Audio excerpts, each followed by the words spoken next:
நமது ஜெபம் டிவியில் பரிசுத்த ஆவியின் விடுதலை நேரம். அவர் மனம் மாறவே மாட்டார். கொடுத்தா எல்லாரும் மாறி போவார்கள், நான் மாறாத நல்ல ஆசார் என்று சொல்லியிருக்கிறார். நான் கர்த்தர், நான் மாறாதவர். யாக்கோபின் புத்திரராகி நீங்கள் நிர்மூலமாக்கப்படுவதில்லை. என்ன காரணம்? நான் நன்மை தருகிற ஆண்டவர். APE Church presents the Hour of Holy Spirit's Deliverance every Monday at 7 p.m. Don't miss it. Only on ஜெபம் டிவி. சங்கீதங்களின் புஸ்தகம் 85ஆம் அதிகாரம், சங்கீதம் 85. அந்த வசனத்துக்கு, அந்த அதிகாரத்துக்கு நேராக நாம் திருப்பிக் கொள்ளலாம். சங்கீதம் 85 அதிலே 12வது வசனங்களை நாம் வாசிக்க கேட்கலாம். கர்த்தர் நன்மையானதை தருவார், நன்மை ஆனதை தருவார். நம்முடைய தேசமும் தன் பலனை கொடுக்கும். கரங்களை தட்டி ஆண்டவருக்கு 3 அல்லேலூயா சொல்லுங்க பார்க்கலாம். பலத்த கைகளை தட்டி சந்தோஷத்தோடு கூட கரங்களை கொண்டு வந்தவர்கள் சந்தோஷமாக உற்சாகமாக கைகளை தட்டி கர்த்தரை மயப்படுத்துவோம். இந்த வார்த்தையை ஆண்டவர் உங்களுக்கு கொடுக்கும்படியாக எனக்கு கொடுத்தார். இதுதான் எனக்கு தெரியும். என் அருமையான கர்த்தருடைய பிள்ளைகளே, கர்த்தர் நன்மையானதை தருகிறார் என்று எழுதியிருக்கிறது. இந்த வருஷத்தினுடைய முதல் துவக்கத்திலே, வருஷத்தினுடைய முதல் வாரத்திலே, இன்னும் ஒரு வாரம் முடியல, முதல் வாரத்திலே ஆண்டவர் உங்களுக்கு கொடுக்கிற ஒரு பெரிய வாக்கு என்ன? கர்த்தர் நன்மையானதை தருகிறார். கரங்களை தட்டி ஆண்டவருக்கு ஒரு அல்லேலூயா சொல்லுங்க பார்க்கலாம். என் அருமையான கர்த்தருடைய பிள்ளைகளே, இத்தனை வருஷமாக நீ எவ்வளவு பாடுகளை அனுபவித்து, வேதனைகளை அனுபவித்து, சஞ்சலத்தை அனுபவித்து, நான் நன்மையை காண மாட்டானா என்று சொல்லி கலங்கி உனக்கு பார்த்து ஆண்டவர் இந்த பனியிலே கொட்டுகிற, இந்த விஷப்பனியிலே கொட்டுகிற இந்த குளிர் வேளையிலே ஆண்டவர் உங்களோடு கூட பேசும்படி ஆண்டவர் எனக்கு தந்த வார்த்தை அதுதான். கர்த்தர் நன்மையானதை தருகிறார். இவைகள் ஒரு பெரிய வாக்குத்தத்த வார்த்தைகள். என் அருமையான கர்த்தருடைய பிள்ளைகளே, வேதம் சொல்லுகிறது, வாக்குத்தத்தம் பண்ணினவர் உண்மையுள்ளவர். ஒரு அல்லேலூயா சொல்லுங்களே. உனக்கு ஒரு வார்த்தை கொடுத்தால் அதை அவர் செய்து முடிப்பார். நீ யார் என்று எனக்கு தெரியாது, உன் பெயர் அவருக்கு தெரியும், உன்னுடைய பிரச்சனை அவருக்கு தெரியும். வேதம் சொல்லுகிறது, கர்த்தர் நன்மையானதை மட்டுமே தருகிற ஆண்டவர். அப்படி என்றால் இன்றைக்கு மனுஷன் நமக்கு நன்மை செய்வது அல்ல, எந்த மனுஷனும் தீமை செய்கிறவனாகவே இருக்கிறான். ஒரு அல்லேலூயா சொல்லுங்கள் பார்க்கலாம். என் அருமையான தெய்வ பிள்ளைகளே, நீ மிகுந்த பாரத்தோடு, கண்ணீரோடு கூட வியாகுலத்தோடு வந்திருக்கலாம். ஆனால் உங்களை பார்த்து இந்த நாளிலே முதல் கூட்டத்திலே அவர் சொல்லுகிறார், சாலமோன், நீ என் ஜனங்களுக்கு கொடுக்க வேண்டியது ஒரு வார்த்தை, நான் நன்மை தருவேன் என்று சொல். காரணம் என்ன? எத்தனை வருஷங்களானாலும் அவர் நன்மை தருவதில் மாற்றம் இல்லை. வேதம் சொல்லுகிறது, என் அருமையான கர்த்தருடைய பிள்ளைகளே, வருஷத்தை தம்முடைய நன்மையினால் முடிசூட்டுகிறார். அவருடைய பாதைகள், அவருடைய வழிகள் நெய்யாய் பொழிகிறது என்றார். யாருடைய வாழ்க்கையிலே ஆண்டவர் நன்மை கொடுத்து விடுகிறாரோ அவன் வாழ்க்கை எப்பொழுதும் நெய்யை போல் இருக்குமா? ஒரு அல்லேலூயா சொல்லுமா? அல்லேலூயா. நெய்யை போல் இருக்கும் என்று சொன்னார். வருஷத்தை தம்முடைய நன்மையினாலே முடிசூட்டுவார். இந்த முதல் நாளிலே ஆண்டவர் இந்த வருஷத்தின் துவக்கத்திலே உனக்கு சொல்லுகிறார், மகளே, இதுவரை நீ கரடு முரடான வாழ்க்கை பார்த்தாய், நான் உனக்கு நன்மையை தரப்போகிறேன். நான் சொல்லவில்லை. சங்கீதம் 65:11 அதை பின்வருமாறு விளக்குகிறது. ஒரு நாள் தேவனுடைய மனிதனாகிய யோபின் மூலமாய் ஆண்டவர் பேசும்போது இப்படி சொன்னார். என்ன சொன்னார்?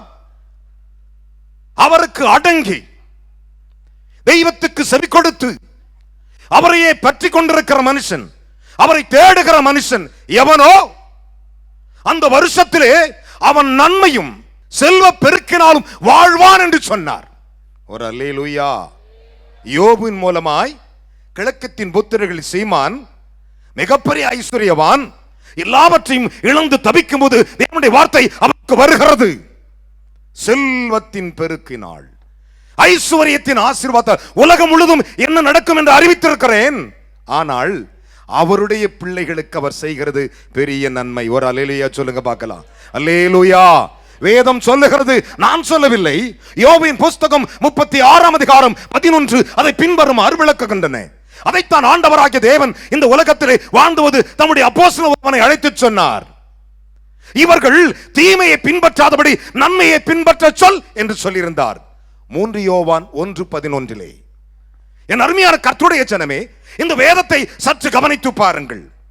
ஆனால் 100 வருஷம் வந்து ஆபிரகாமை பார்த்து சொன்னார், நான் உனக்கு வாக்கு கொடுக்கிறேன்.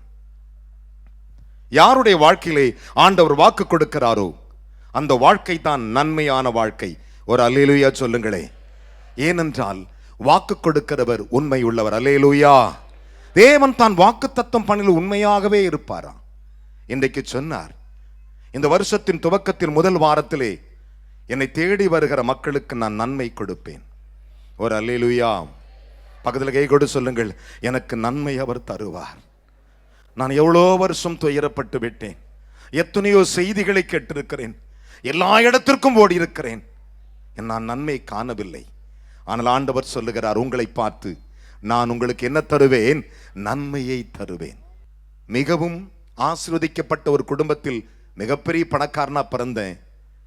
எல்லாம் கைவிட்ட நிலைமைகளிலே என் இயேசு என்னை அழைத்த பொழுது, உன் தாயின் ஜீவனை திரும்ப கொடுக்கிறேன், என் ஜனங்களுடைய கண்ணீரை துடைப்பாயாக என்று கேட்டார். எபிரேயர் 10:23 சொல்லுகின்றது, அவ்வாக்கு தத்தத்துக்கு உண்மையான தேவன் என்று சொல்லி.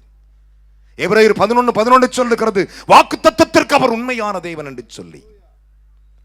தீத்து 1:3 சொல்லுகிறது, வாக்கு தத்தத்தின் தேவன் உண்மை உள்ளவர் என்று சொல்லி. ஆனால் நம்முடைய ஆண்டவர் சொல்லுகிறார், இன்றைக்கு இந்த இரவலிலே இந்த மைதானத்திலே உன்னோடு கூட ஆண்டவர் பேசுகிறார். ஐயா, அம்மா, சகோதரனே, நான் சொல்லுகிற இந்த ஆண்டவர் உனக்கு நன்மையை மட்டும் செய்வார். அவர் வாக்கு கொடுத்தால் மாறவே மாட்டார். கரங்களை தட்டி தேவனுக்கு 3 அல்லேலூயா சொல்லுங்களே. பலத்த கைகளை தட்டி, உற்சாகத்தோடு கைகளை தட்டி, உற்சாகத்தோடு கைகளை தட்டி, அந்த பணி காலத்திலே அந்த வசனத்தை கேட்டுக்கொண்டிருக்கிற உன்னோடு கூட ஆண்டவர் பேசுகிறார். ஓ சகோதரியே, ஓ சகோதரா, என் அன்பு பிள்ளைகளே, ஆண்டவர் உனக்கு இன்றைக்கு கொடுக்கிற ஒரு பெரிய வாக்கு, இந்த வருஷம் முழுவதும் நான் உனக்கு நன்மையே தருவேன். அல்லேலூயா. இந்த வருஷம் முழுவதும் நான் உனக்கு நன்மையே தருவேன். ஏன் தெரியுமா? அவர் சொல்லிட்டார், மாற மாட்டாரு. இங்க சொல்லிட்டு போய் அண்ணாண்ட வேற சந்தில போற ஆண்டவர் அல்ல. அல்லேலூயா. வேதம் சொல்லுகிறது, நான் மாறாதவர். அவருடைய ஆண்டுகள் முடிந்து போவதே இல்லையா? எல்லாருக்கும் முடிஞ்சு போகுது. அதனால தான் மனுஷன் மாறிடுறான். கொடுக்கிற வார்த்தை மாறிவிடுகிறார், அவனுக்கு முடிவு வந்து விடுகிறது. அவன் முடிவு மாறிவிடுகிறது. நாளைக்கு இருக்கமான இல்லையா தெரியாது அவனுக்கு. ஆனால் நம்முடைய ஆண்டவர் வாக்கு கொடுத்தால் மாற மாட்டார். கையை உயர்த்தி ஒரு அல்லேலூயா சொல்லுங்களே. என் அருமையான கர்த்தருடைய பிள்ளைகளே, எபிரேயர் புஸ்தகம் 1 அதிகாரம் 12 சொல்லுகிறது, நீர் மாறாதவர், உமது ஆண்டுகள் முடிந்து போவதில்லை என்று சொல்லி.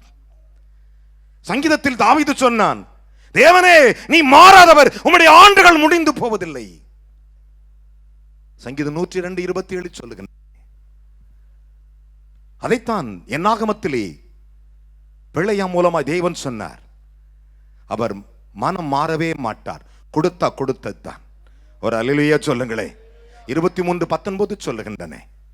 அதைத்தான் ஆண்டவர் சொல்லும்போது சொன்னார், என் அருமையான கர்த்தருடைய பிள்ளைகளே, எல்லாரும் மாறி போவார்கள், நான் மாறாத நல்ல ஆசாரி என்று சொல்லியிருக்கிறார். கைகளை தட்டி ஒரு அல்லேலூயா சொல்லுங்களே. மாறி போகாத ஆசாரியன் நம்முடைய ஆசாரியன். நம்முடைய ஆசாரியன் மாறி போகாதவர். எபிரேயர் புஸ்தகம் 7:24 சொல்லுகின்றன. எபிரேயர் 13:8 சொல்லுகின்றன, இயேசு கிறிஸ்து நேற்றும் இன்றும் என்றும் மாறாதவர் என்று சொல்லி. அதை தேவன் இஸ்ரவேல் ஜனங்களை பார்த்து மல்கியா மூலமா சொல்லுகிறார், நான் கர்த்தர், நான் மாறாதவர். யாக்கோபின் புத்திரராகி நீங்கள் நிர்மூலமாக்கப்படுவதில்லை. என்ன காரணம்? நான் நன்மை தருகிற ஆண்டவர். கரங்களை தட்டி தேவனுக்கு 3 அல்லேலூயா சொல்லுங்களே. நான் நன்மை தருகிற ஆண்டவர். வேதம் சொல்லுகிறது, கர்த்தர் நன்மையானதை மட்டும் தருவார். ஒரு அல்லேலூயா சொல்லுங்களே. கர்த்தர் என்ன தருவாராம்? நன்மையானதை மட்டும் தருவார். இந்த உலகத்திலே நீ பழகிய மனிதன், நீ பேசின மனிதன், நீ உறவு கொண்டிருக்கிற உறவுகள் உனக்கு நன்மை செய்திருக்கிறதா? கால வாராம இருந்தாலே போதும். ஒரு அலையிலேயே சொல்லுங்களே. இன்றைக்கு கர்த்தர் சொன்னார், என்னை தேடி வருகிற அந்த ஜனத்திற்கு நான் நன்மை செய்வேன் என்று போய் சொல். நான் நன்மை செய்வேன் என்று போய் சொல். என் அருமையான கர்த்தருடைய பிள்ளைகளே, ஒரே தாய் குடும்பத்திலே பிறக்கிறார்கள். ஒரே தாய் குடும்பத்திலே. அப்ப ஒருத்தன் 12 ஆம்பளை பிள்ளை, ஒரு பொம்பளை பிள்ளை. அதுல 10 ஆம்பளை பிள்ளை ஒரு பையனுக்கு விரோதமா எழும்புறாங்க. அவனை கொண்டு குழியில போடுறாங்க, அடிச்சு தூக்கி போடுறான் குழியில. அந்த மலை குகைக்குள்ள கிடக்கிறான். கீழே பாம்புகள், பல்லிகள், கொடிய காரியங்கள் நடக்கிறது. அவன் கத்துறான், அண்ணா பயமா இருக்குண்ணா, அண்ணா ருகுமண்ணா. என் அருமையானவர்களே, என்னை காப்பாத்துங்க. காப்பாற்றலை. அவனுக்கு தீமை செய்தார்கள். ஒரே அப்பாவுக்கு பிறந்த பிள்ளைகள். யோசித்துப்பா, உன்னுடைய மடியிலே படுத்துகிறப்பா, நீ கொஞ்சம் உயரும் பொழுது உன் காலை இழுத்து போடுவா. சில நேரங்களே தடுமாறும் பொழுது யாராவது சொல்ல மாட்டாங்களா? ஐயோ கடவுள் இருக்காரா, ஆண்டவர் இருக்காரா?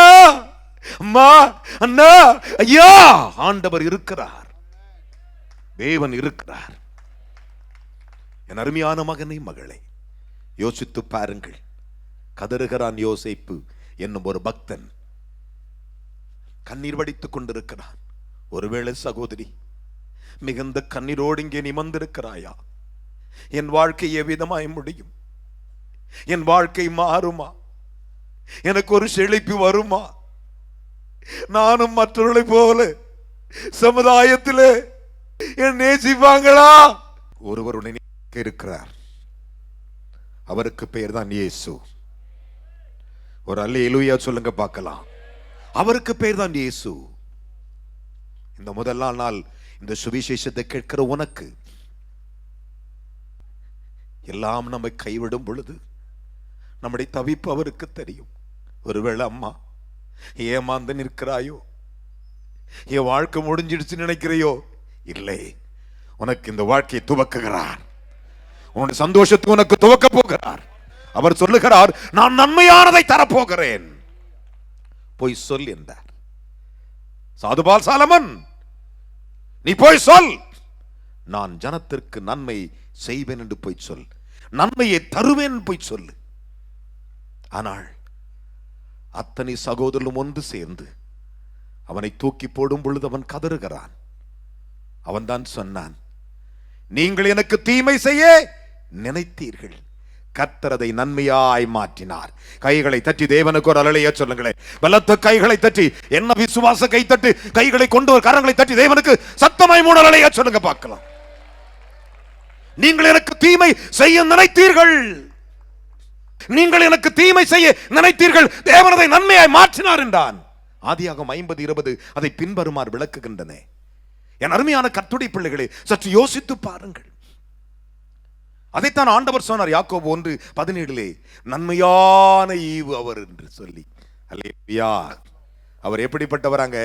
நன்மையான ஈவுகளை கொடுக்கிறவர், நன்மையான இரக்கங்களை கொடுக்கிறவர், நன்மையான ஆசீர்வாதங்களை கொடுக்கிறவர், நன்மையான கிருபைகளை கொடுக்கிறவர்.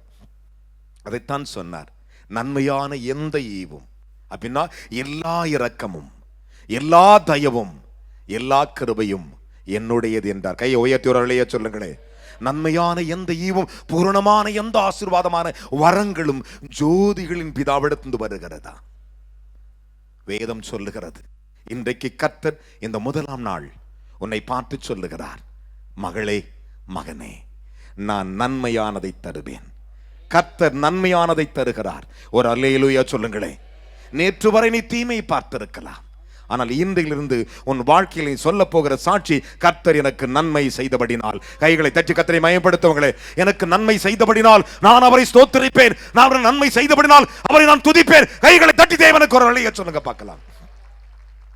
வேதம் சொல்லுகிறது, அதைத்தான் அழகாக சங்கீதக்காரன் சொன்னான். சங்கீதம் 34:10 சிங்க குட்டிகள் கூட தாழ்ச்சி அடைந்து பட்டினியாய் கிடக்குமா, அதுக்கு கூட பட்டினி வருமா. கர்த்தரை தேடுகளுக்கோ ஒரே ஒரு நன்மை கூட குறையாது. ஒரு அல்லேலூயா சொல்லுங்களே. ஒரு நன்மை கூட குறையாது. என்னை தேடி வந்துட்டே மகளே, பிள்ளையே, ஐயா, அம்மா, ஆண்டவர் தேடி வந்துட்டியா, இந்த பாரிகாண்டு வந்துட்டியா, உனக்கு நான் நன்மை தரப்போகிறேன். ஒரு நன்மையும் குறைப்படாது, ஒரு நன்மையும் குறைப்படாது. யோசித்து பாருங்கள். உலகத்திலே 3 மடங்கு 4 மடங்கு அதிகமானது ஜலம், சமுத்திரம். ஒரு அலலியா சொல்லுங்க பார்க்கலாம். வேதம் சொல்லுகிறது அவைகளிலே கப்பல்கள் ஓடுகிறது, அவைகளிலே திமிங்கலங்கள் மேய்கிறது, அவைகளிலே எண்ணிலடங்காத ஜீவன்கள் இருக்கிறதா. அன்கவுண்டபிள், எண்ணிலடங்காத ஜீவன்கள் இருக்கிறதா. அது உள்ள இருக்கிற ஜீவன், அந்த தண்ணிக்குள்ள இருக்கிற ஜீவன் சொல்லுமா, ஆண்டவரே நீ எனக்கு இன்னைக்கு கொடுப்ப, நான் வாங்கிக்குவேன். கையை உயர்த்தி ஒரு அலையா சொல்லுங்களே. சங்கீதங்களின் புஸ்தகம் 104:25 சொல்லுகிறது எண்ணில்லாத ஜீவன்கள் இருந்ததாம். ஆனால் சங்கீதம் 104:28 சொல்லுகிறது நீர் கொடுக்க அவைகள் வாங்கிக் கொள்ளும், நீர் உம்முடைய கையை திறக்க அவைகள் நன்மையால் திருப்தி ஆகும். கைகளை தட்டி தேவனுக்கு 3 அல்லேலூயா சொல்லுங்க பார்க்கலாம். கைகளை கொண்டு வந்தவர்கள் கரங்களை தட்டி அப்பாவுக்கு அல்லேலூயா சொல்லுங்களே. ஆண்டவரே, கடல் இருக்கிற மீனுக்கே நீ நன்மை செய்யறனா ஆண்டவரே, அது உங்க பாடுதா தெரியல, இப்படி ஸ்பீக்கர் வச்சு கத்துதா தெரியல, இப்படி கூட்டம் போடுதா தெரியல, அதுக்கு யாராவது சுவிசேஷம் போய் சொன்னாங்களோ எனக்கு தெரியல, ஆனா அதுவே நன்மையை பெருமானா உங்களுடைய வார்த்தை கேட்க வந்திருக்கிற என் பரமபிதா எனக்கு கொடுக்க வல்லமை உள்ளவர். கைகளை தட்டி ஹல்லேலூயா, ஹல்லேலூயா. அதுதான் நம்முடைய ஆண்டவர். யோசித்து பாருங்கள். ஒரு பக்கம் சொர மேய்ஞ்சிக்கிட்டு இருக்கும்போது அப்படியே ஆண்டவரே கையை தர, ஆண்டவரே எனக்கு நன்மை தாங்கான்னு கேட்குமா. அல்லேலூயா, வர அல்லேலூயா சொல்லுங்களே. அப்படியே சும்மா அப்படி மூச்சு விடுற திமிங்களை சொல்லுமா, ஆண்டவரே நான் மூச்சு விட போறேன், ஆண்டவரே கையை தரங்கன்னு கேட்குமா. அல்லேலூயா, அப்படி திறக்குமா. எண்ணிலடங்காத ஜீவன்கள், எண்ணிலடங்காத ஜீவன்கள் அவரிடத்தில் நன்மைக்காய் காத்திருக்கிறது. நீர் கொடுக்க அவைகள் வாங்கிக் கொள்ளும், உமது கையை திறக்க அது நன்மையால் திருப்தி ஆகும். கைகளை தட்டி தேவனுக்கு ஒரு அல்லேலூயா சொல்லுங்க பார்க்கலாம். பலத்த கைகளை தட்டி. என் அருமையான சகோதரனே, என் அன்பு பிள்ளைகளே, ஐயா, அம்மா, சகோதரா, உன்னோடு கூட இந்த சுவிசேஷ முதல் நாள் நற்செய்தி பெருவிழாவிலே செய்தி உனக்கு பெருவிழா. ஆமென். உன்னுடைய வாழ்க்கையிலே இன்றைக்கு நீ எந்த அற்புதத்தை எதிர்பார்த்து வந்தியோ அந்த அற்புதத்தை அவர் செய்வார். நான் ஒரு சாதாரண மனிதன் தான். ஏன் இந்த கத்துறேன் தெரியுமா? இப்படி கத்திட்டேன்னா ஆண்டவர் பாப்பாரு, நல்ல கத்தனப்பா, இந்த அவனுக்கு ஒரு நன்மை. ஹல்லேலூயா, ஹல்லேலூயா. என் அருமையான கர்த்தருடைய பிள்ளைகளே, வேதம் சொல்லுகிறது எப்படி தெரியுமா? உன் வாயை நன்மையால் நிரப்புவேன். எப்படி? நன்மையினால் உன் வாயை நிரப்புவேன். ஒரு அல்லேலூயா சொல்லுங்களே. இனி யார்கிட்டே போய் பேசுன்னு வச்சுக்கோங்களேன், ஏக்கா தோத்தரங்கா, என்னடி ஒரு மாதிரி வர்ற, முன்ன மாதிரி வரல, ரொம்ப தெனாட்ட வர, நீ சொல்லணும் நான் நன்மை அனுபவிச்சிருக்கிறேன். அல்லேலூயா.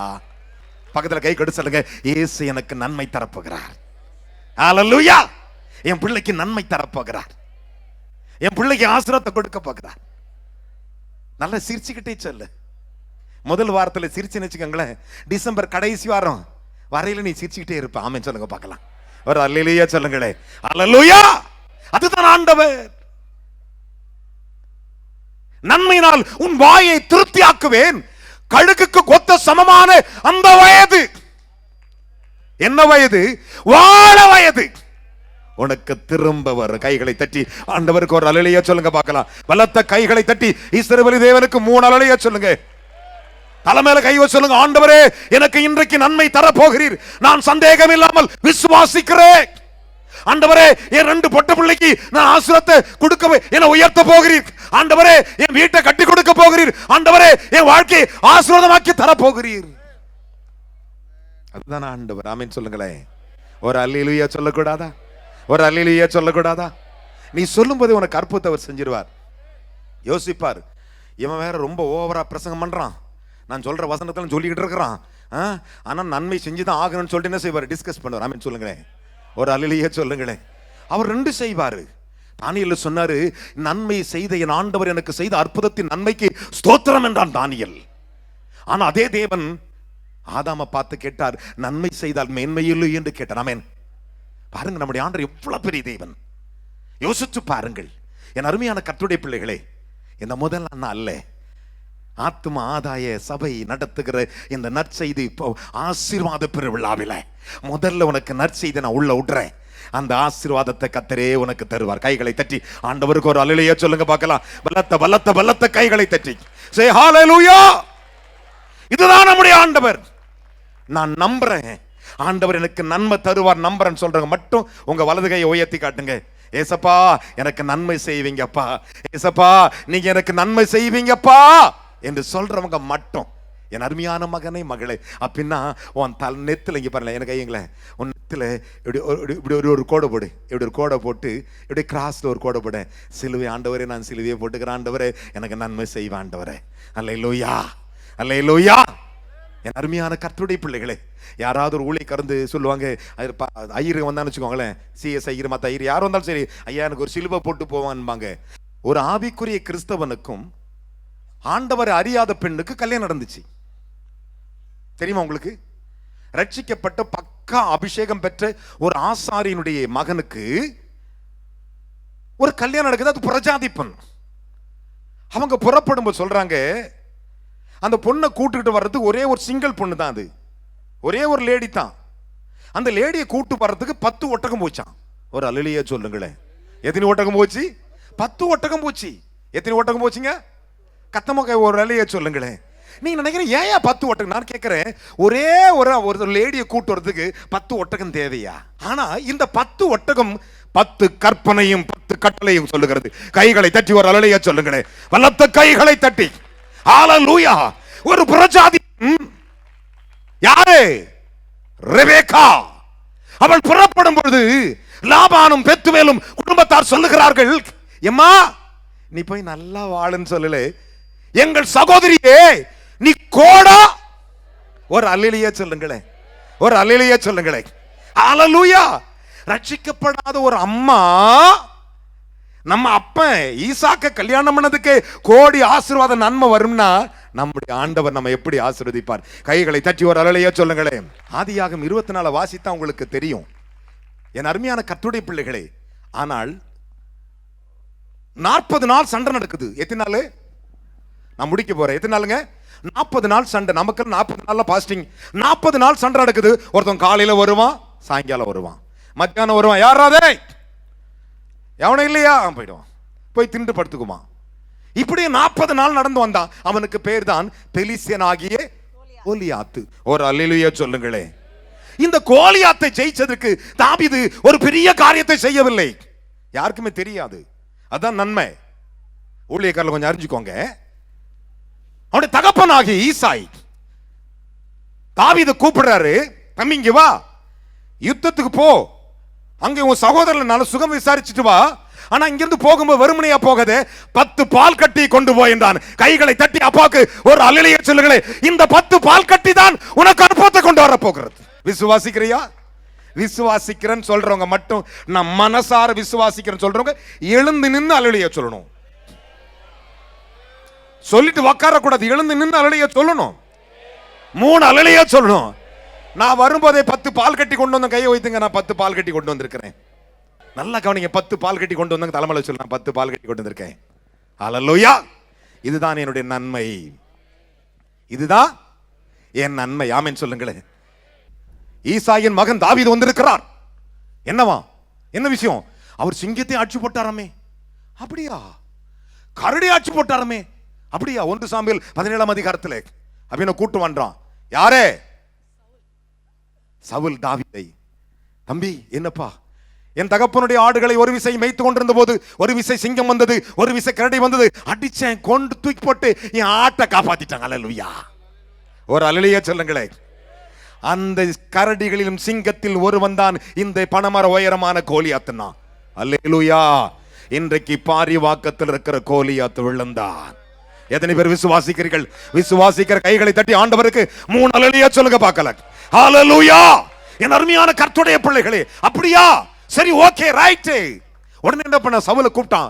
சவுல் சொல்றான், என் சட்டையை போட்டு விடு. அவனுக்கு போட்டான். யாரு? தாவீது போட்ட. இவன் சின்ன பையன், ஒரு 12-13 வயசு இருக்கும். இவன் கிழவன். யாரு? சவுல். அவன் பையெல்லாம் போர் காலத்துல பயங்கரமா நின்னுக்கிறானுங்க.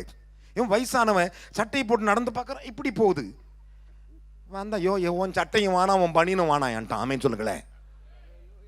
அவன் கை கர்த்தர் கொடுத்திருந்த உண்டி வில்லையும் கற்களையும் எடுத்தான். இன்றைக்கு உன் கரத்தில் கொடுக்கப்பட்டிருக்கிற 5 தாலந்து உள்ள அந்த கல்லுகளை எடுத்துக்கொண்டு 10 பால் கட்டிகளை எடுத்துக்கொண்டு நிற்கிற உன்னோட ஆண்டவர் பேசுகிறார்.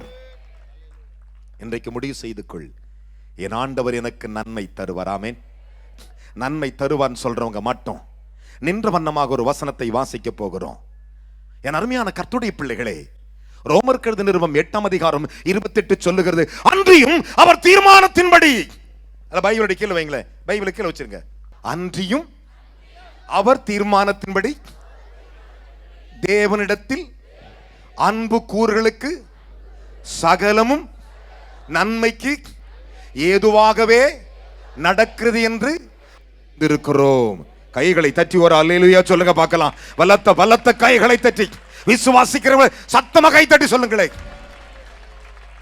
பக்கத்தில் கை கட்டி சொல்லுங்க, அவர் தீர்மானத்தின்படி நான் அழைக்கப்பட்டு இன்றைக்கு வந்திருக்கிறேன். நீங்க அவங்கள பார்த்துக்க, நீங்க வந்திருக்கிறது எதுக்கும் கேளுங்க. அந்த வசனத்துக்குள் நீ ஓடி வந்து விட வேண்டும்.